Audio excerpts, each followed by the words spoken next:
সবাই কেমন আছেন? আর কেমন ঈদ কাটালেন, এই যে ছুটি কাটালেন? ওহ,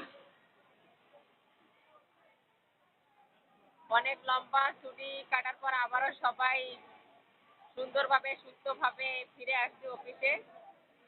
আর সারাদিন সুস্থভাবে ডিউটি করতেছি, করলাম। এখন 5টা বাজে, আজকে আমাদের ছুটি সবাইরে। তো আমাদের মতো কারা সুস্থভাবে অফিসে ফিরে এসে সুস্থভাবে ডিউটি করলেন আজকে অবশ্যই কমেন্টে জানিয়ে যাবেন। এখনো অনেকের অফিস খুলে নাই, আমাদের ঈদের আগে লম্বা ছুটি দিয়ে দিয়েছে, তো তাই তাড়াতাড়ি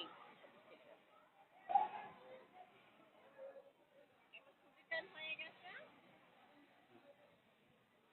তবে ভালো থাকবেন, সুস্থ থাকবেন। আবারও প্রতিনিয়ত দেখা হবে, কথা হবে। Bye bye.